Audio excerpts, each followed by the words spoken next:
How time.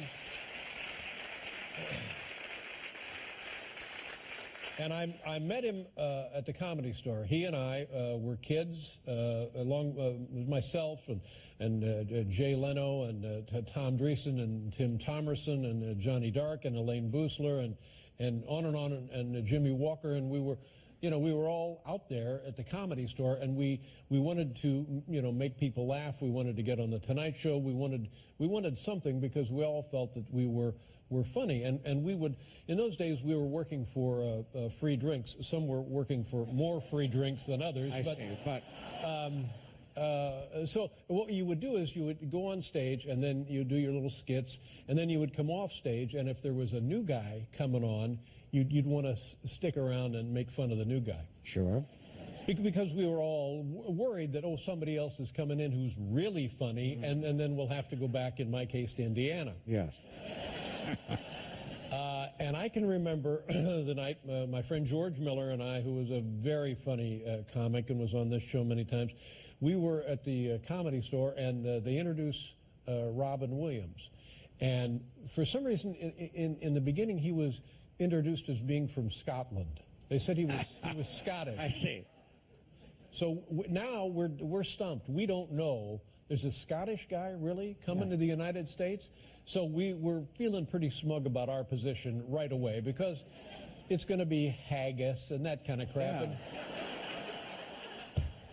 So we're relaxed. We're ready to go. And all of a sudden he comes up on stage, and you know what it is. It's like nothing we had ever seen before, nothing we had ever imagined before. We go home at night and are writing our little jokes about stuff, and this guy comes in, and we're like, like morning dew. He comes in like a hurricane. Yeah.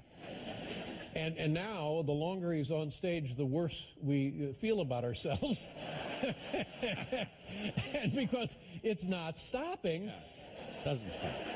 And then he finishes, and I thought, that's it. They're going to have to put an end to show business, because what can happen after this? And then we get to see this night after night after night, and we didn't approach him because we were afraid of him. Honest to God, you thought, holy crap, there goes my chance at show business because of this guy from Scotland. And then, like shot out of a cannon, he goes and he's on the Happy Days show. Yeah. And then from the Happy Days show, he gets to be on Mork and Mindy. Now there's some structure to his life. He's not at the Comedy Store every night because he's got an actual job. So the rest of us can pretend that it never happened. but yet then he goes from Mork and Mindy, and then he starts making movie after movie after movie. He's nominated 4 times for an Academy Award, and it wasn't really until Paul and I started the NBC version of this show, which, by the way, is still running in Mexico. It is. Very popular. It is.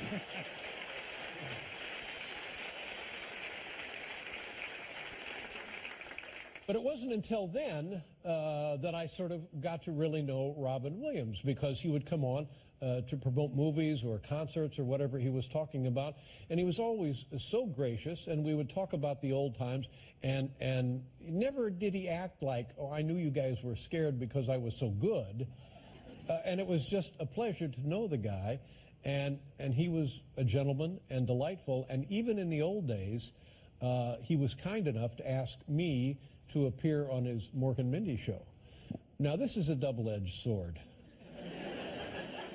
Because he did it only because he was trying to help other fledgling, starting out comics. Makes sense. Right. The other side of the sword is I had no business being on that show. I have no business being on this show. Well...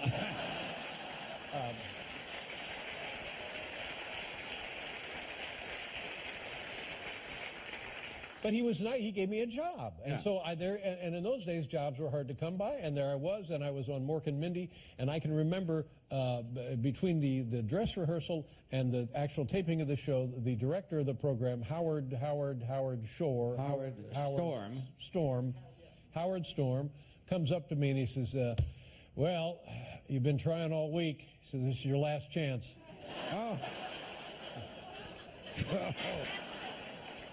So even to the detriment of the show, Robin was kind enough to invite me to come on because he thought, why can't I spread this around and have some of my friends share in my success, which is exactly what he did. He then was on our show, this show, and the old show, a total of nearly 50 times. Right, a total of 50 times. 50 times. 50 times.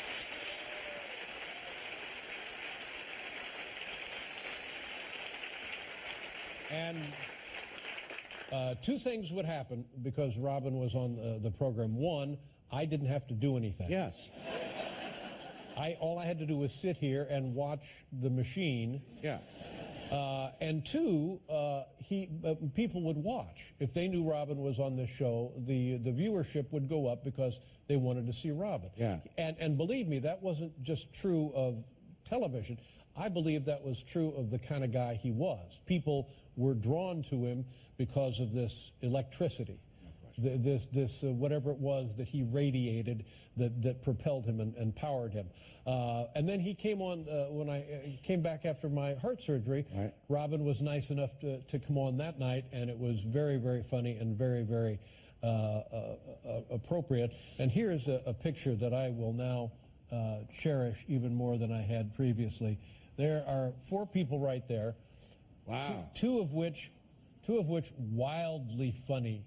Insanely funny. 2 are not.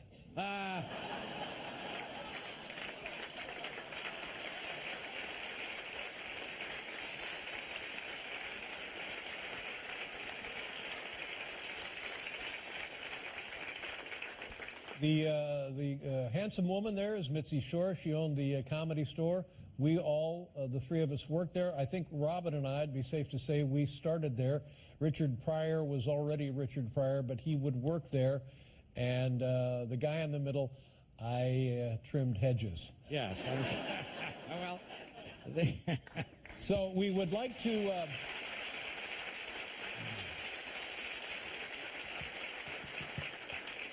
we put together a segment of Robin Williams' appearances, and moreover, more than anything, it will make you laugh, and really that's what we should take from this is he could make you laugh under any circumstances. Here he is on our show. It's from the Gandhi on Ice collection.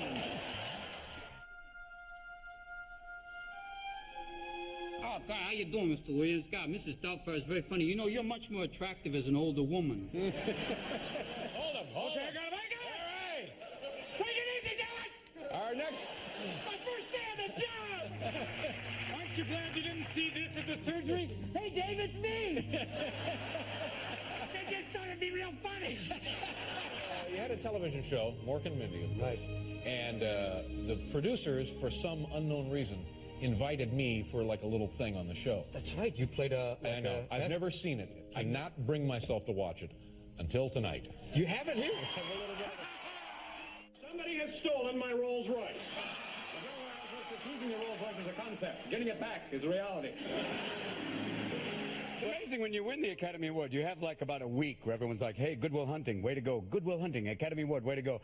And 2 weeks later, it's like, hey, Mork, how are you?